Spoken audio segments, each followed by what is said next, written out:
All right, everyone. Welcome to this month's Ayurveda community class. It's so nice to be here with you live again.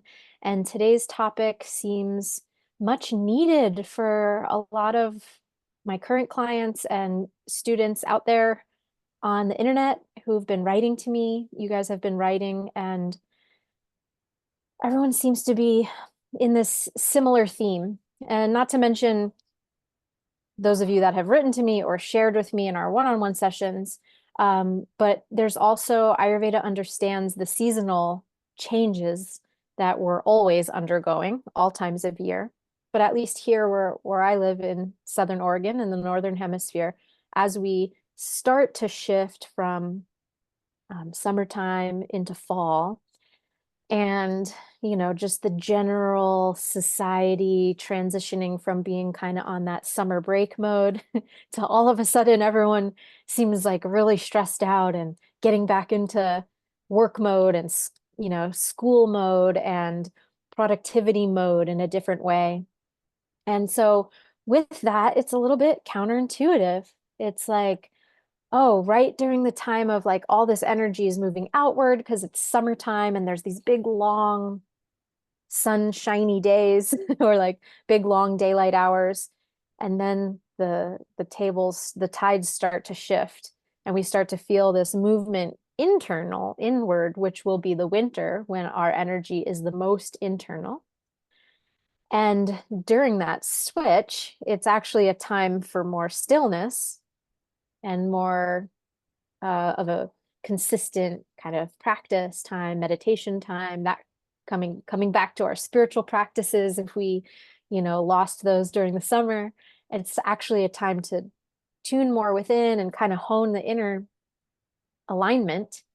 And yet society like asks of us, go more outward, do more things, be more productive. So there's an inner clash. And in this inner clash, whether or not you're feeling it seasonally, or perhaps you're just in a season of your life that is marked by more feelings of anxiousness, restlessness, maybe tendencies towards fear, or maybe fear has been a lifelong pattern for you and you've never quite understood why that is.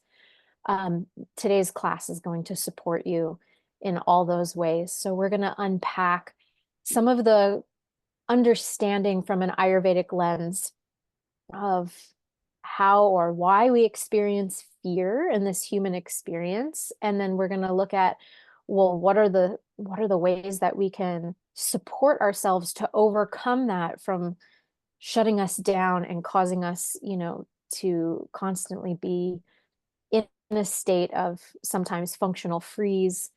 Sometimes this causes us to be in a state of hyperreactivity to the world around us. Sometimes this causes us to withdraw and have a tendency towards being alone, but yet we feel lonely. So all of these are connected. And so, yeah, so we're going to go through just a little bit of unpacking of this, take a little space between ourselves, put a little space between ourselves and the tendencies towards anxiety and fear, and then take a more objective look at it rather than it always blending with our psyche and blending with our personality and blending with our mind. So we're going to take a little space and go look at it as an objective look at what is this thing called fear and anxiety, and what do we need to do to regulate our nervous system and come into healthier relationship with it, because that's really what Ayurveda is all about, how to have healthy relationship to the world around us, have healthy relationship with nature, have healthy relationship with our internal nature, have a healthy relationship to our body, to our mind, to our spirit, if you will. So for those of you, at least who I'm seeing here live, I know we are already well acquainted in terms of I've seen you join in classes or I've worked with you one-on-one. So I think there's already kind of a familiarity. but there will be many of you watching this as a recording. So I just want to introduce myself briefly so you know where I'm coming from. My name is Alicia, if we didn't already say that.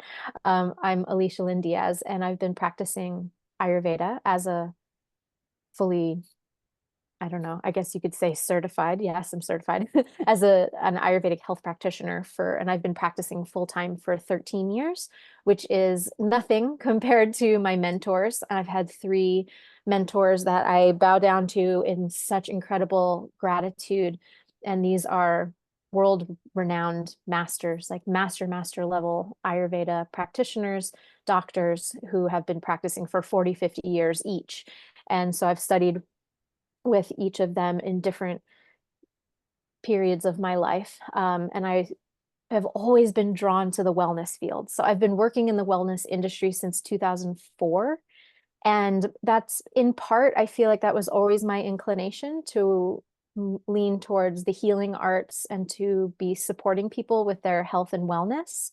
However, I also had an immense amount of personal need that I was trying to figure out for myself.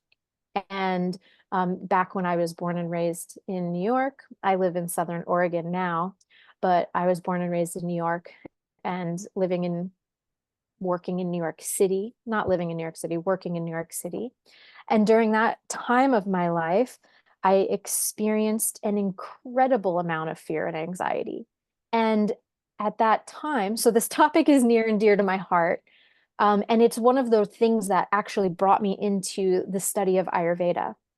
And at that time in my life, though, I didn't have that language to label it and say, oh, this is fear, or I am afraid, or I am an anxious person. Like I didn't identify with any of those labels.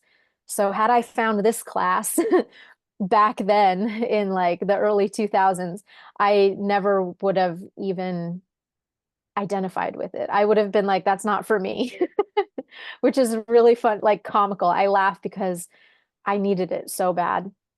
But at that time, I didn't really know I was having anxiety and fear until two things happened, three things happened.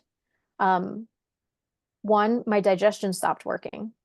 I couldn't digest anything. I couldn't eat anything without tremendous amount of stomach pain, just always in pain. I basically all foods triggered me and I didn't understand why.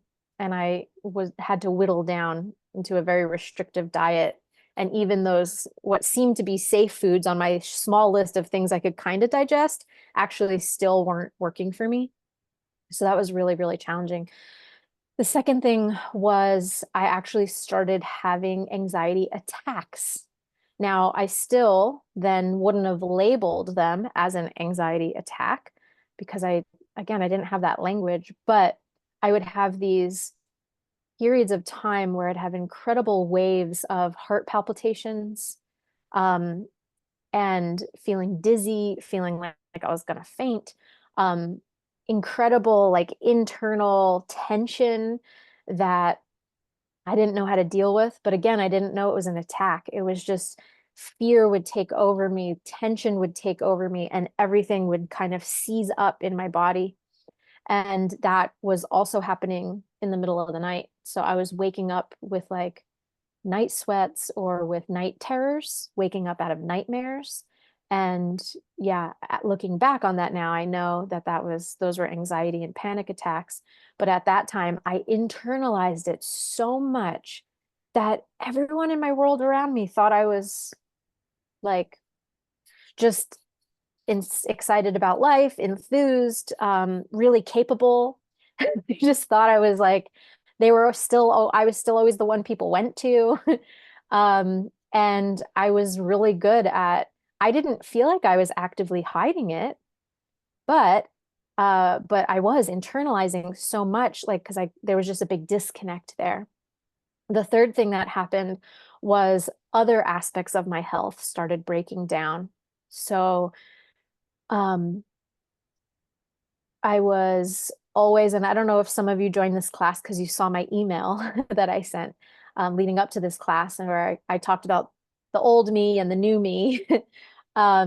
But one of the things that I did, as I was internalizing all this fear and anxiety, I did this unconsciously.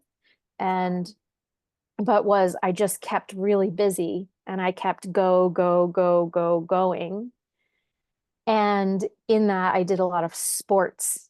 And so I was training for triathlons and racing triathlons. And I had a really great friend group that all really positive people. But even though like that was my source of connection and community, and that was a pastime and it was fun and it was my time in nature, all of that. However, it was still me running from this building up of fear and anxiety internally that as soon as I was still, I think I didn't know how to be with it, which was why as soon as I was still, like sleeping, I'd have a panic attack or nightmares or night terrors or these real anxious, things coming up in my nervous system. And I had no tools.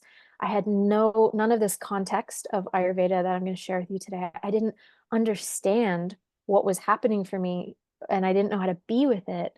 And I definitely didn't know how to remedy it. So I just kept going. But what happened is as I kept pushing and going and traveling, commuting back and forth to New York City and working my two jobs and doing all these things, doing all the sports, my body started breaking down in a big way. I started getting injuries. First, my shoulder went out, then my knee went out. Then, like, I couldn't do the triathlons anymore. And so, what happened then was I kept trying to do some kind of movement because I felt like I was going to go crazy if I wasn't constantly on the move. And what happened was, um, I got all these injuries and I like literally couldn't anymore. So then what do you do? Then, thank goodness, one of my dear friends, she was like, I think we really need to take this yoga teacher training together. You need to start going to this yoga school. And I started going to this yoga school, which was in Manhattan. It was this little ashram, an oasis where some of the monks lived, but it was the six-story building in the West Village in Manhattan. And it was this little just sanctuary. And I started going there and practicing yoga and learning how to meditate and do breath work. And it was the first taste of separation that I had ever felt between me and the tension that constantly consumed me. And I still didn't have this language that I'm saying to you at that time. But I do remember one distinct day where the type of yoga that I learned is in the integral yoga system, started by Swami Satchidananda. And so it was a very meditative practice, not like what's gotten really popular in yoga in the West these days, which is basically another form of physical fitness. But this yoga practice was designed, as all yoga asana should be. The physical practice of yoga asana is to help you detach from the body in a sense, to create space between you and your body, you and your mind, so that you can reside in the indwelling spirit within. And so this system of yoga that I started going through, I started feeling some sense of peace returning to me just for a fleeting moment. But it was of enough of a consistent taste every time I did this particular practice that allowed me to know that there was something beyond what I was experiencing in this insane existence of day to day living controlled by anxiety and fear. And so I did the yoga teacher training as well. And I really dove into the deeper study of yoga during those 9 months. And in that, we were introduced to Ayurveda. And as soon as I learned Ayurveda and did my first Ayurvedic gut reset, or I gave my gut a break from the constant tensions and fear and anxiety and inability to digest, so much energy came back to me. And again, this feeling of vitality and this feeling of space between me and all the afflictions of my mind, between me and all of these emotions that completely clogged my ability to see reality as it was, instead causing me to always feel reactive and on guard and defensive and closed and tight and worried and overthinking. It gave me space from all those mechanisms. And then I was hooked. And then I just started deep diving into the study of Ayurveda and taking every workshop and reading every book I could. And I started my self-study around that time. And then I was convinced like I needed to leave New York and I needed to pursue that. The dream was to like go all the way into the study of Ayurveda and eventually get to India. And so I left New York. I moved out to the West Coast, to Southern California, and I started my journey started from there. And then I'll spare you all the details of how I got to Oregon. We'll save that for another day.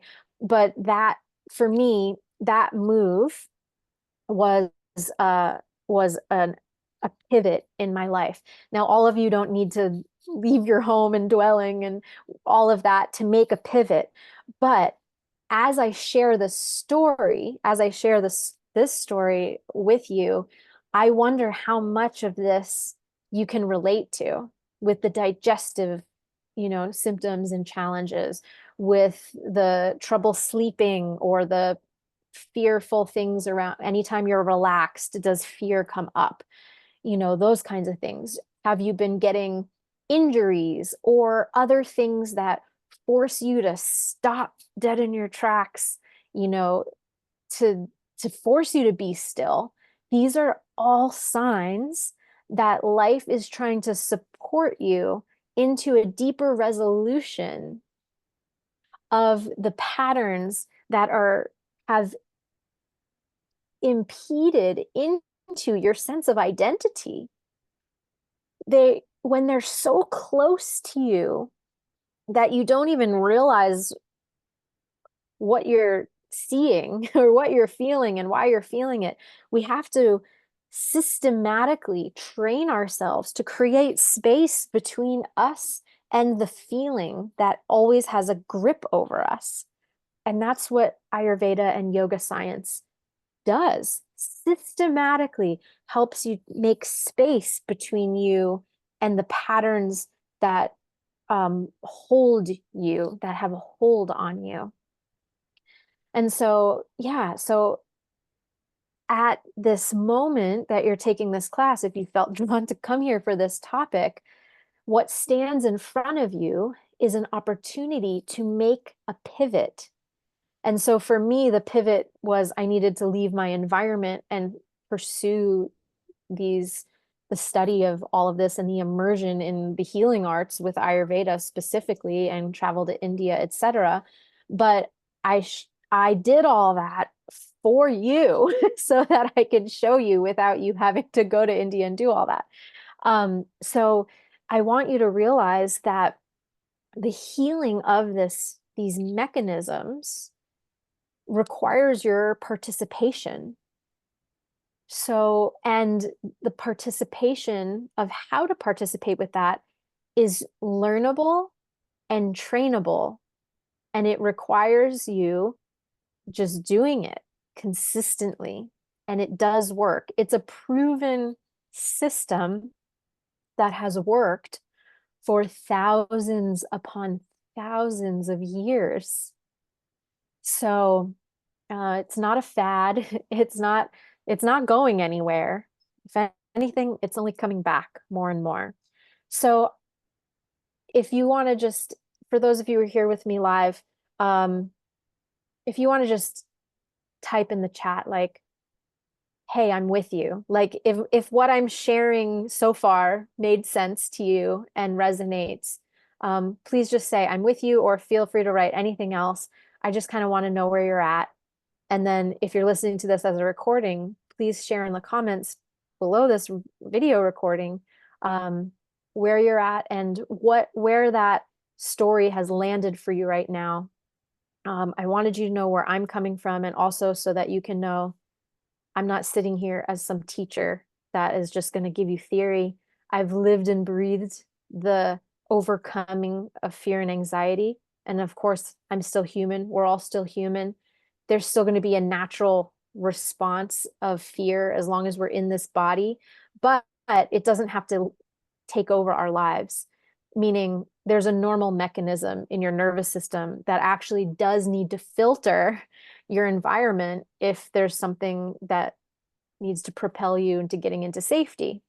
But 99% of the time, if you're not in an unsafe environment, your nervous system is still experiencing fear and anxiety for reasons that it doesn't need to. It's just a habit that has been developed and an identification of the mind with something that's actually just unsupportive for it overall. So anyway, please let me know if this is making sense. And if you feel me, if you're with me, if you can relate to what I'm sharing, and then we'll move on.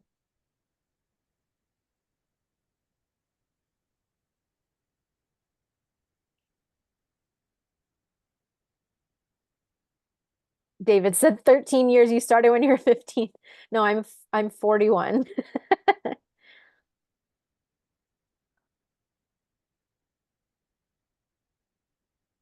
Thank you for all that's sharing. All of you that are sharing. Yes, dear, some familiar experiences. Dear Anna, thank you. Laura, happy that you're here. Thank you for sharing. Pushti, I'm with you. Major anxiety, depression, insomnia, body pain. I'm so sorry to hear this has been your experience, but yeah, this is what anxiety and fear will do in the body. Gloria, yes, those feelings and experiences must be unbearable. They are, and they will really destroy our health. So, David, all right. Thank you all for sharing and giving me a second to have my sip of tea.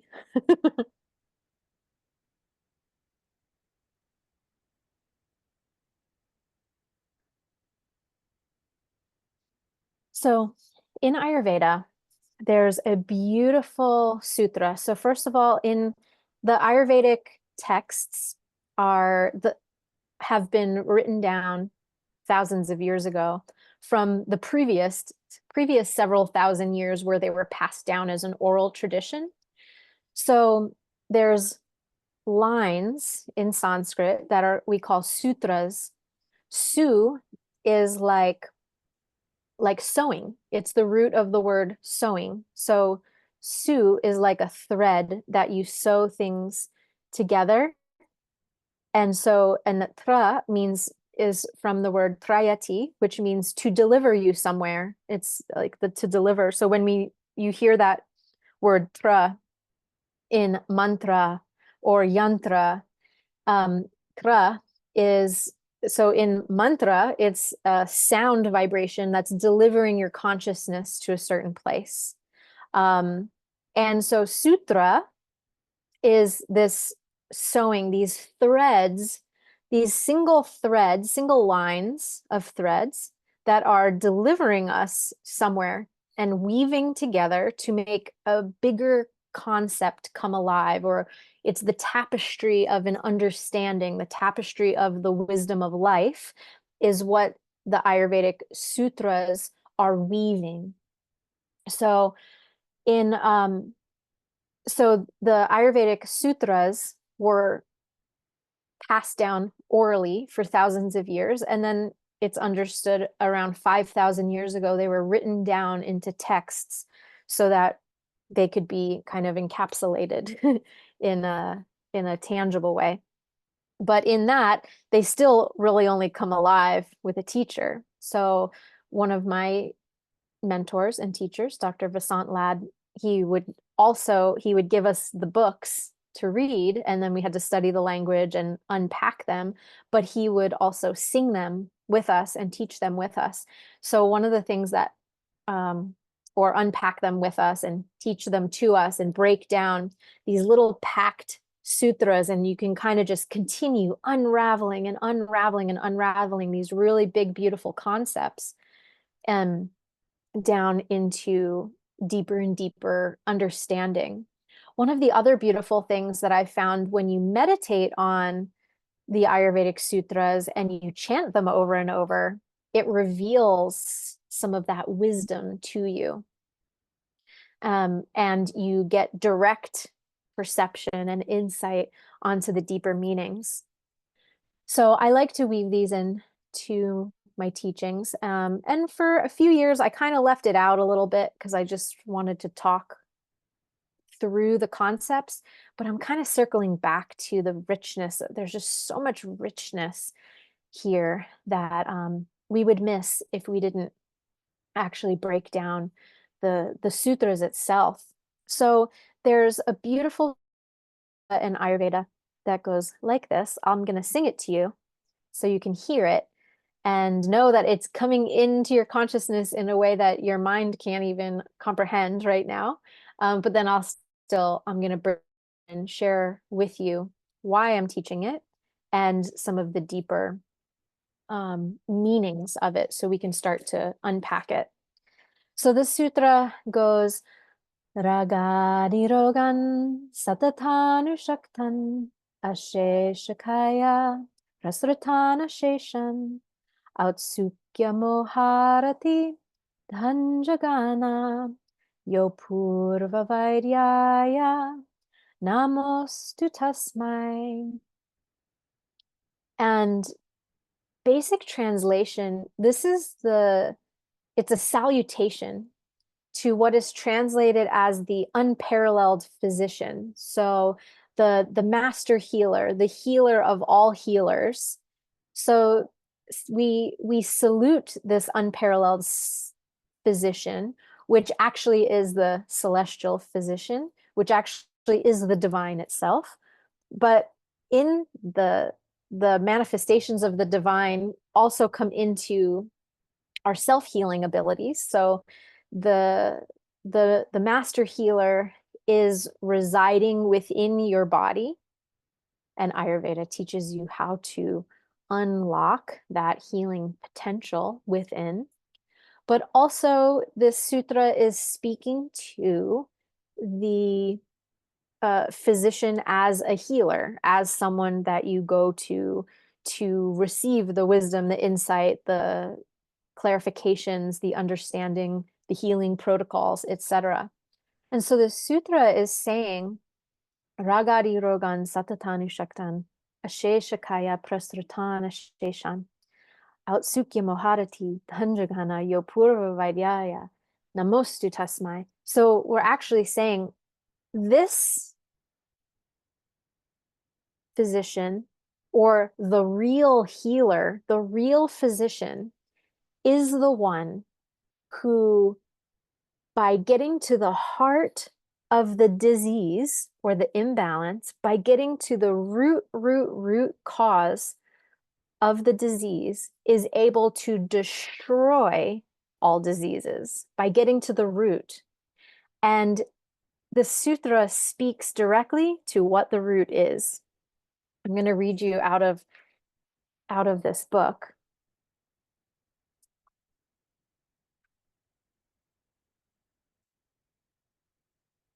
So, salutations to that unparalleled physician who has, without leaving any residue, destroyed the entire group of diseases that all begin with this same root. I'm going to tell you what the root is.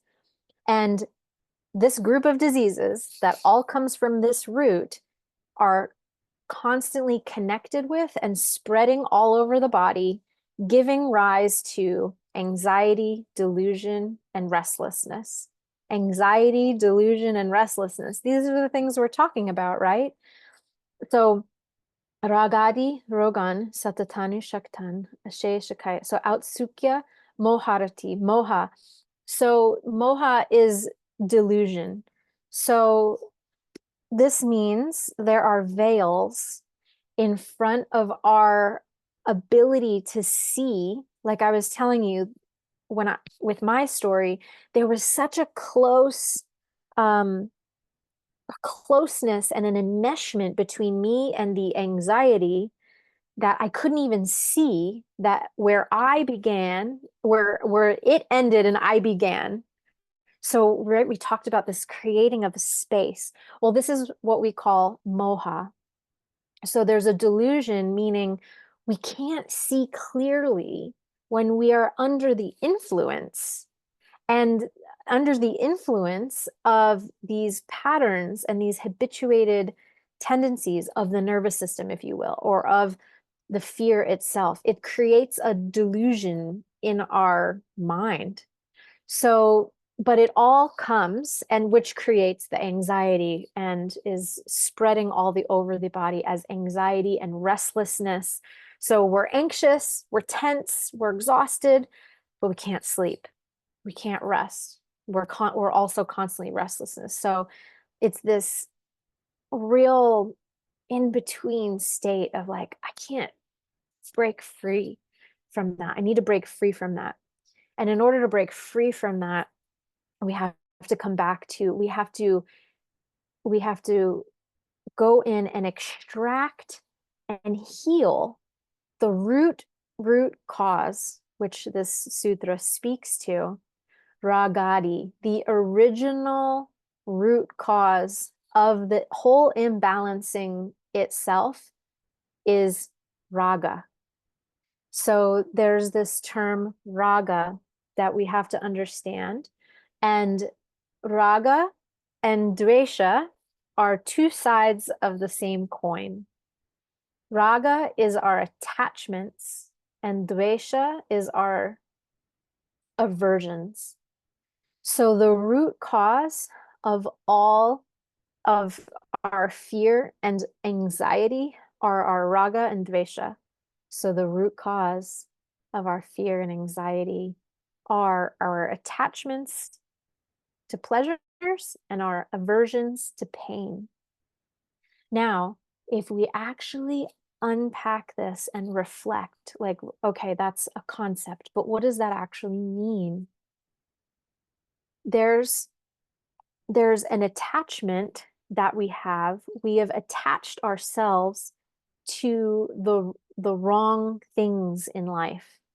We've attached ourselves to an expectation of what we think we're supposed to be, or what what we assume, or what our parents or society have told us we're supposed to be. We're attached to what we think things are supposed to look like. And at this root of our attachment also comes with it the other side.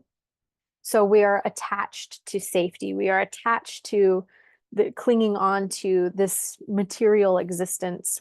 We're attached to our bodies, essentially. What it all boils down to is we're attached to this human life. And on the other side of that coin is that we are averse to pain.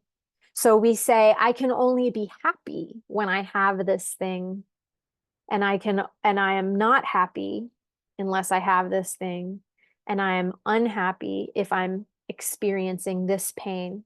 What it does is it keeps us in this constant roller coaster of fluctuations that allows us to then attach our identity to it, and we stay totally enmeshed with the constant roller coaster of experience.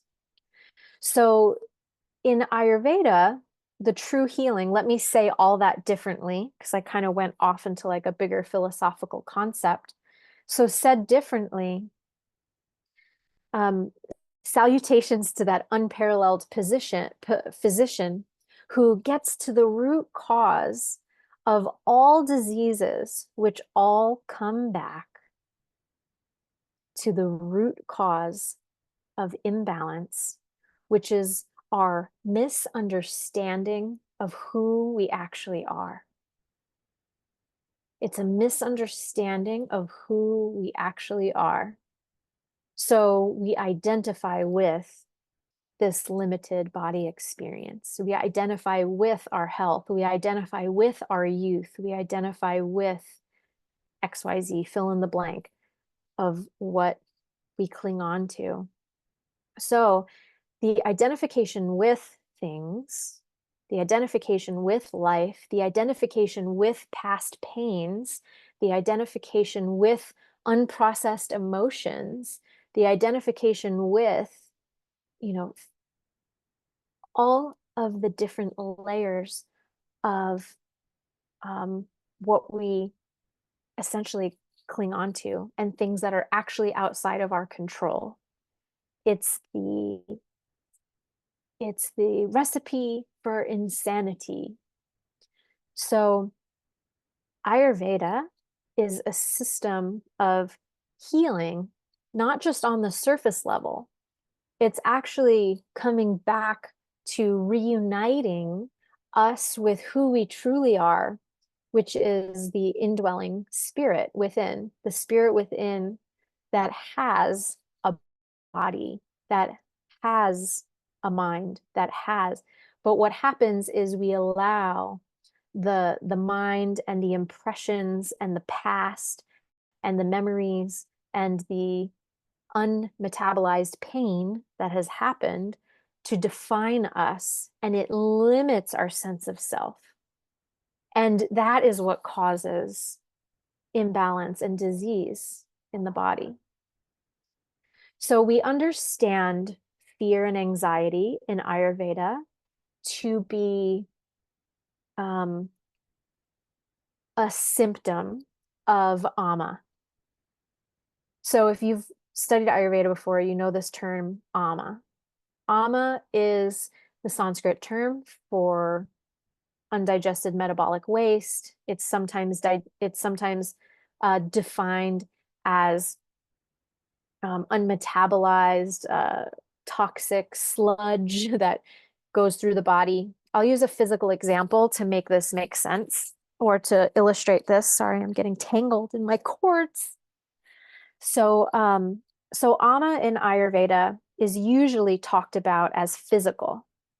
Like, for instance, you eat a bunch of fast food. You, for many years, you eat when you're not hungry, when you don't have the digestive capacity, when your digestion is low, you eat the wrong things, you eat lots of toxic foods, fried fatty foods, rancid oils, meat, dairy, cheese, wheat, all kinds of things that are inflammatory in the system. And you eat those for many years and you overeat and you eat to beyond your capacity and you gain a bunch of weight. And then that excess that's in the body is undigested. Then the triglycerides go up, then the cholesterol goes up, then you have insulin resistance, right? All these external markers are signs that there's ama pervading the system because the sink or the toilet bowl is like clogged up and everything starts to build up back up and it spills over. I know it's a gross analogy, right? It spills over and it starts spreading through the system and it gives rise to disease. Now that's on a gross physical level, what ama is. But we also have mental ama. And there in Ayurveda, there's no separation between physical, mental, emotional. They're all the same. Even what we perceive as more energetic is actually physical. It's chemical. So you have an emotion, you experience anxiety, fear, something like that. What happens in your body? It's a instantaneous chemical reaction that happens in your neurophysiology that causes you to feel a fight or flight response, that causes your adrenal glands to instantly kick out epinephrine, norepinephrine, adrenaline, all these things. And then your heart starts racing and you get short of breath and your pupils dilate and all your blood goes into your muscles and away from your gut. This is a this is not a subtle thing. You may call it your experience of it to be subtle or an emotional thing to be subtle, but it's actually chemical. It's actually physical. It's instantaneous. These two things cannot be separated. Body and mind are one in Ayurveda. So these things are totally inseparable. And so therefore, ama is physical and mental emotional.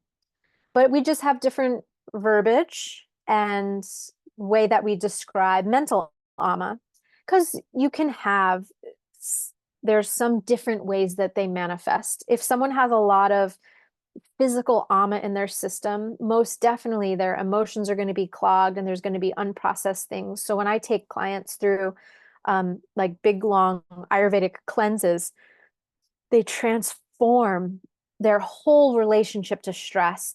Their digestion gets better, their skin clears up, all of their cholesterol markers and triglycerides go down, and they get rid of their, diabetes, their type 2 diabetes. They can repair all of these things physically, but at the same time, as they're releasing all that physical excess, and they also lose the weight. Like I just had a couple women go through my Ayurvedic cleanse, and they each lost like 20 to 25 pounds over the course, and it just melted off. And while it was melting off, their minds started getting clear and they started feeling more peaceful internally, and they started sleeping through the night. They were no longer having insomnia and constantly feeling these anxious feelings and these fearful thoughts. Fearful thoughts no longer had a place to live in their psyche because it didn't have the physical equivalent to hold on to.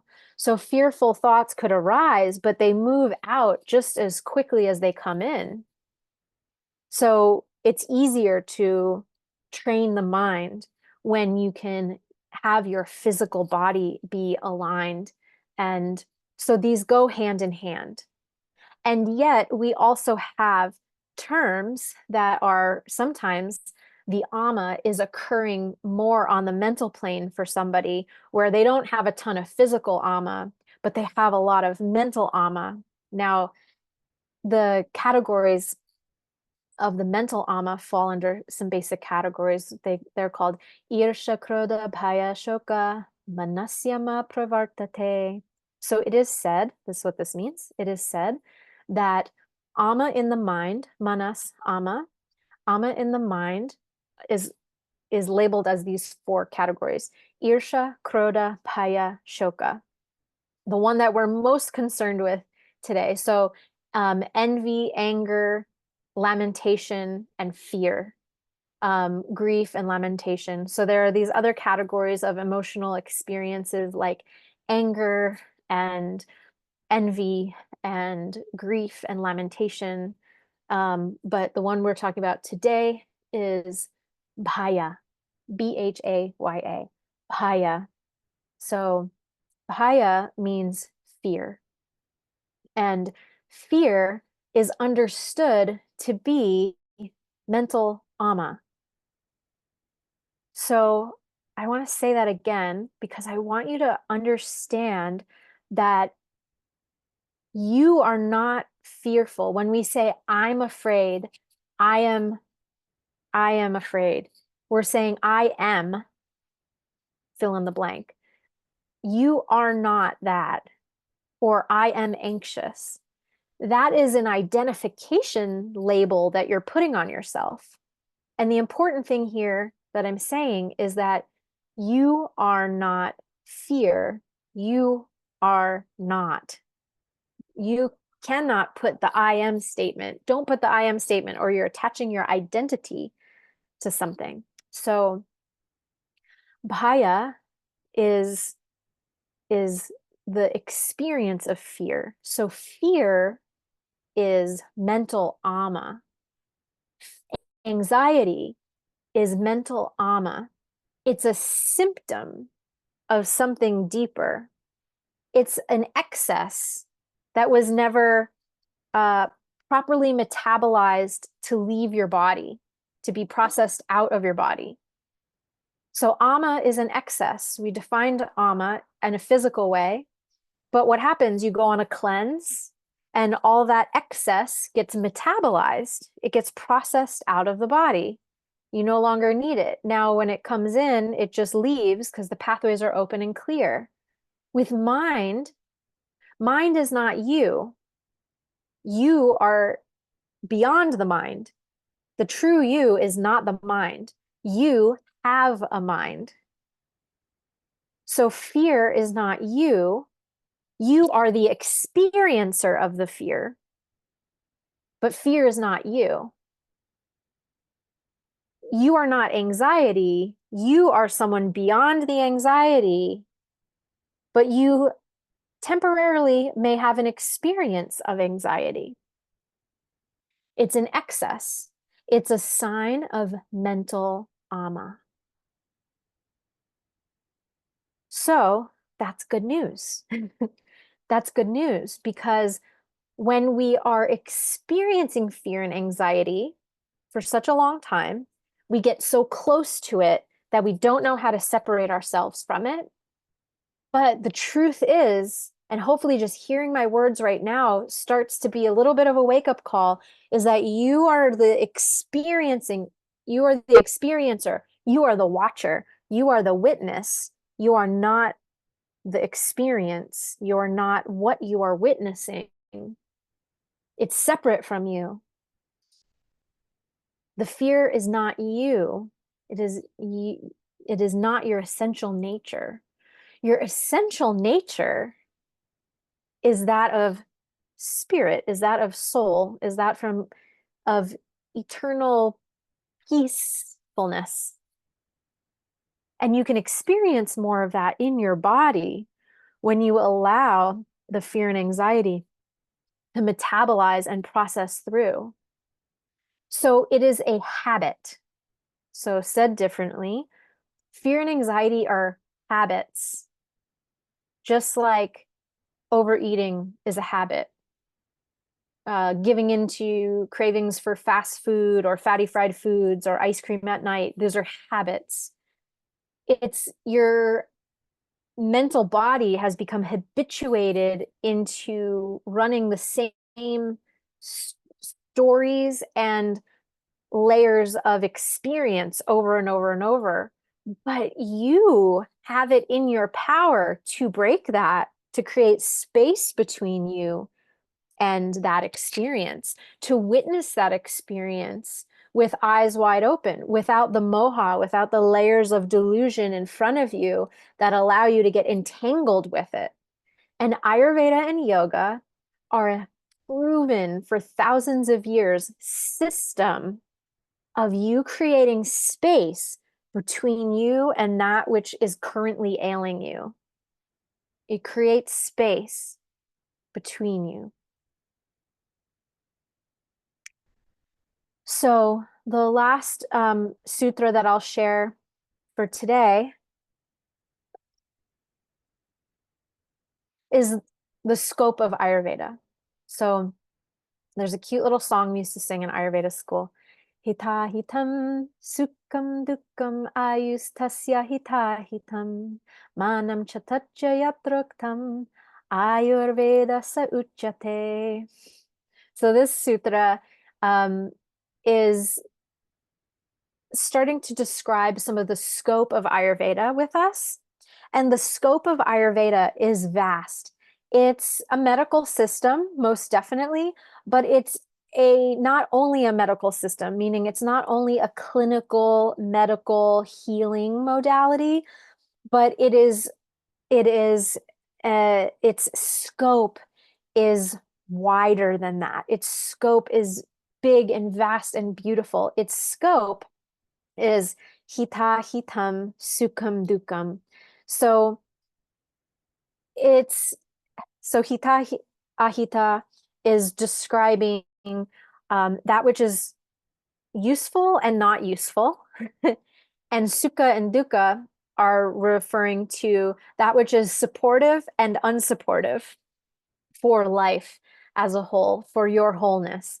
So Ayurveda is a systematic approach and a system that empowers you to understand what is useful and unuseful and to the things that are supportive and unsupportive in your total health and well-being and ultimately your spiritual journey. So the scope of Ayurveda systematically walks you through understanding. So, first of all, it lays a foundation of you creating space between the real you, the witness, and the experience of fear and anxiety, as we're describing in today's class. The the experience of that. So it helps you create space, and you can, in that space creation, you start to identify and train yourself to identify more with your essential nature and then understand what are all the causes for why this external experience is showing up.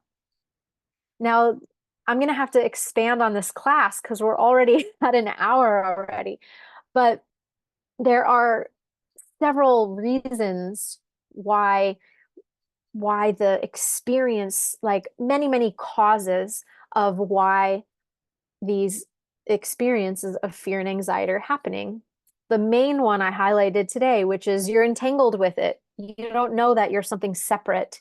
And Ayurveda and yoga are a system that help create that space so you can reside more here in the seat of your true self and allow to process out the fleeting moments of that.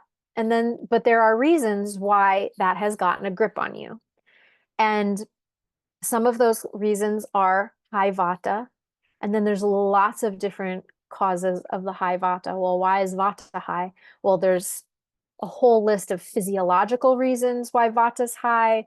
It could be also some physical ama in the system, you needing to go through a cleanse. It could be unprocessed, unmetabolized emotions or past painful experiences from your childhood or from any time in your past that has been undigested and needs to be metabolized so that your body is not constantly trying to encapsulate this painful thing and hold it over here while it's zapping all your energy and taking all your bandwidth. So, and I'll tell you, for me, it was all those reasons. And there's so many more elements that I won't get into with, I don't want to go off on another long tangent today. We'll save it for our next live class.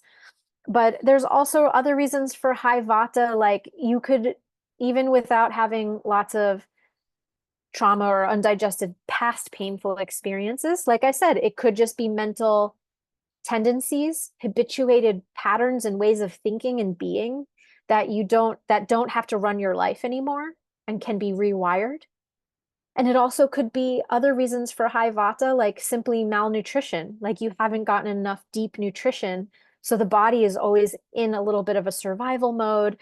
And, you're always ravenously hungry, but never fully able to get all the nutrients you need because the gut is compromised, or whatever the reason. There's lots of reasons why vata can be high in the system.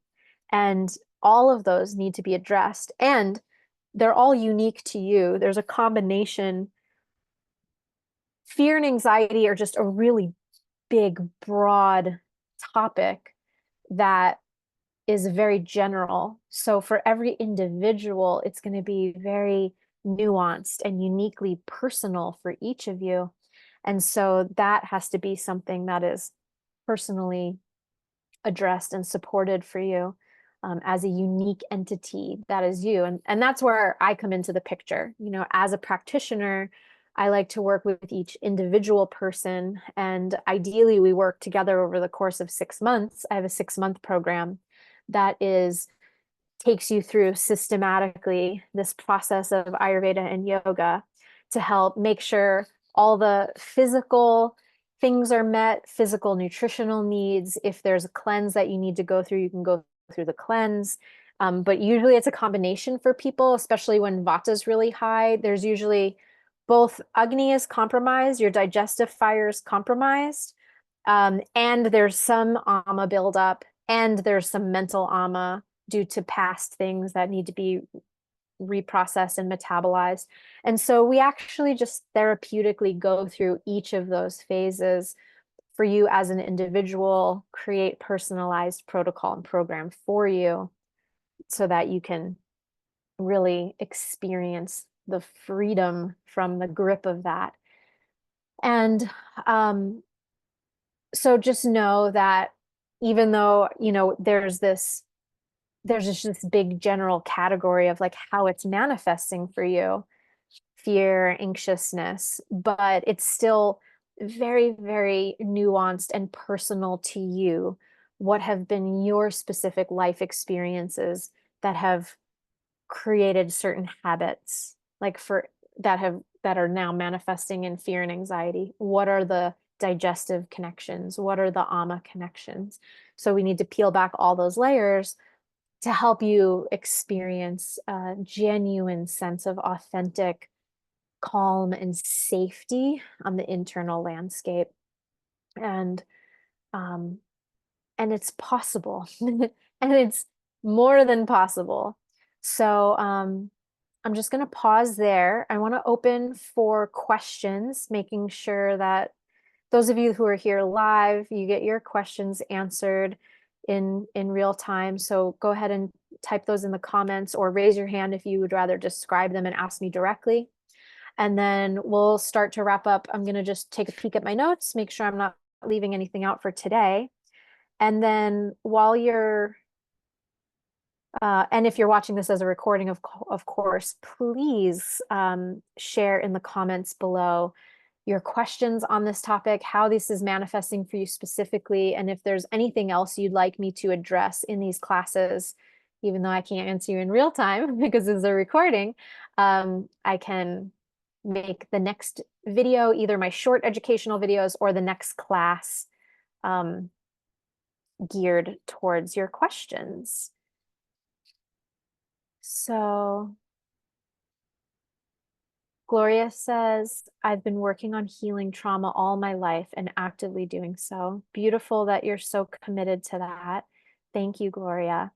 And I want to just comment, you're making me think, Gloria, just that there's a lot of people in my one-on-one practice that have come to me because they have been working on it for so long. Now, this might not be the case with you. I'm just saying this in general to people who can resonate with that. Say they've been in therapy for years or they've been working in a certain realm. Ayurveda can really provide a lot of missing pieces. If you're not getting the deep resolution and making a pivot in your day-to-day experience of feeling regulated in your nervous system and really feeling like a deep sense of um, contentment and consistency, being able to sustain feeling of being regulated for longer and longer lengths of time to the point that it's your norm, that's where you want to get to. So for all of you listening who maybe have cultivated a lot of self-awareness, or who have done a lot of work in different, healing modalities in the past, just know that Ayurveda offers you more, may offer you a bigger context for really being able to make those changes. So if you find yourself in a plateau in your healing work over time, Ayurveda will have something for you. David said, I'm interested in how to unlearn past behaviors that were unhealthy. That's such a beautiful intention, and something we can definitely work on. So first thing with unlearning past behaviors that were unhealthy is just first increasing awareness around what those patterns were, and then taking the next steps to usually when we've learned a behavior, any kind of behavior, it's an adaptation strategy to something that was to a situation or an environment that we were existing in that was unsupportive to us. So we have to, so even though they're unhealthy now, meaning it's a pattern that's now unsupportive, but back then it was the only way you could adapt to a situation. So then to unlearn it means first having compassion for it and validating why it's there, and then realizing, taking away the reason why you had to adapt in that way.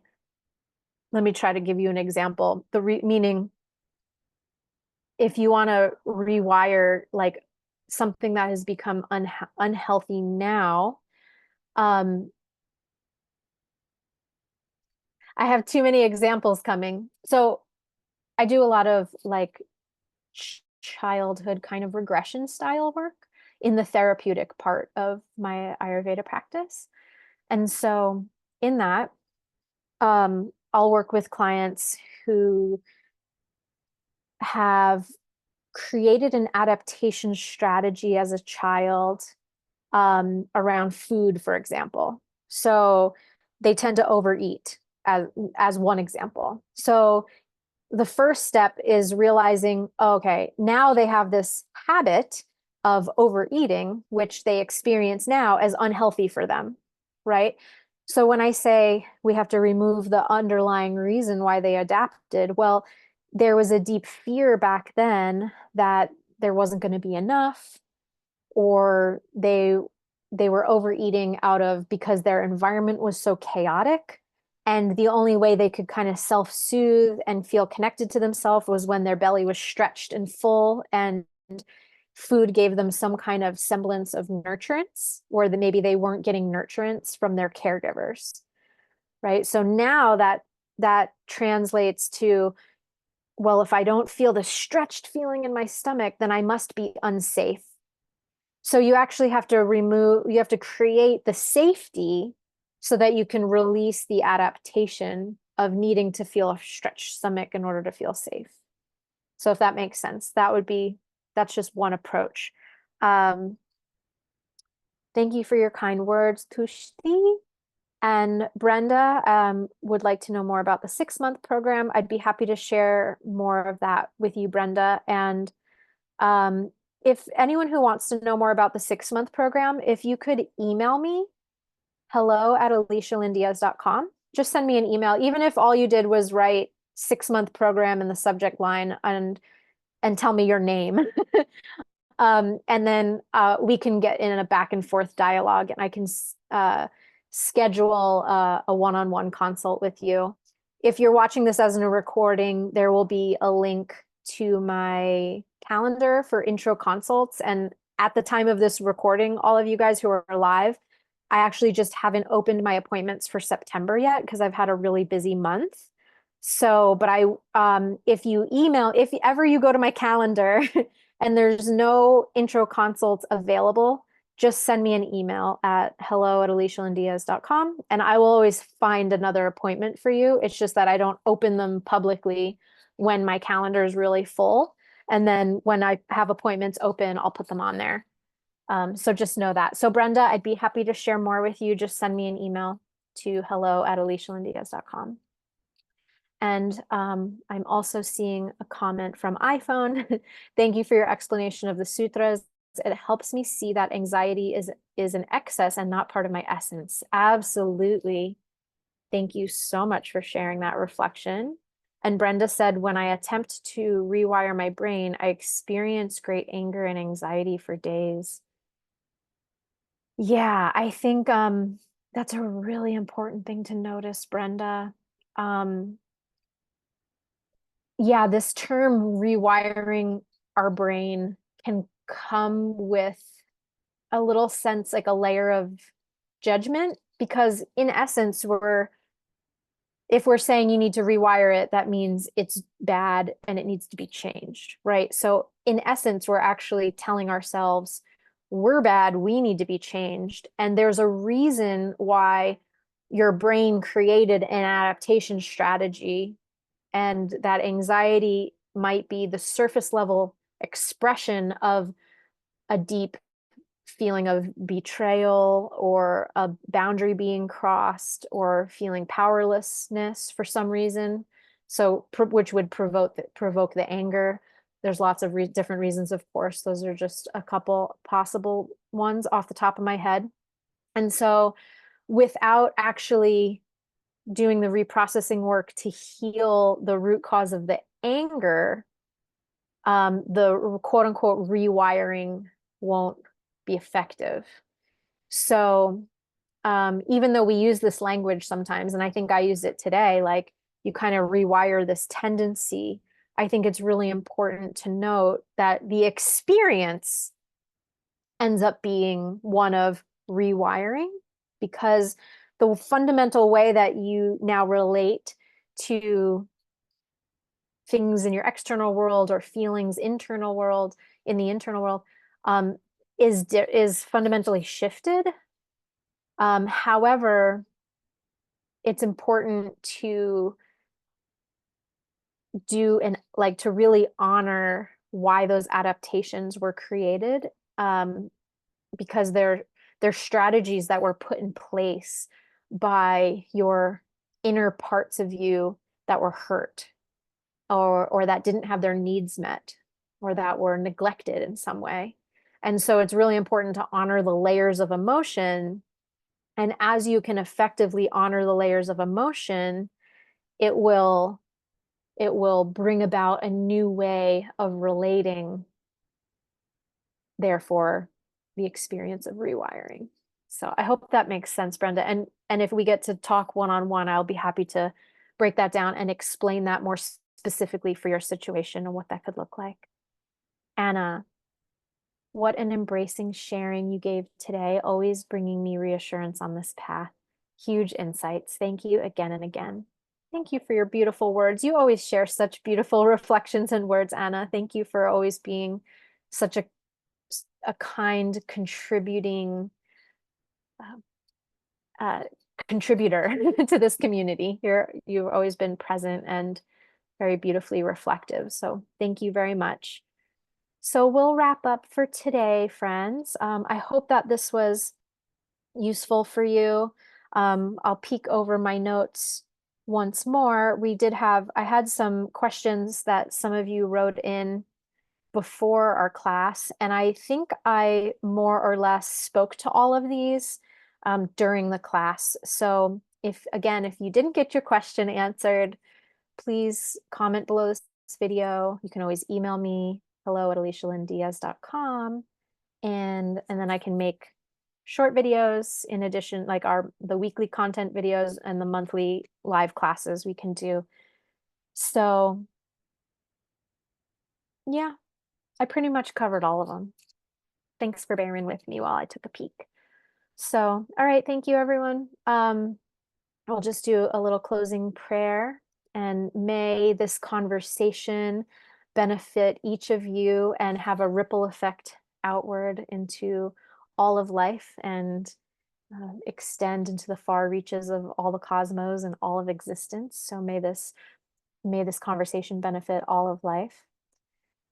Loka samasta sukhino bhavantu. Om Shanti Shanti Shanti. Hari Om Tat Sat. Thank you all. See you next time. Blessings.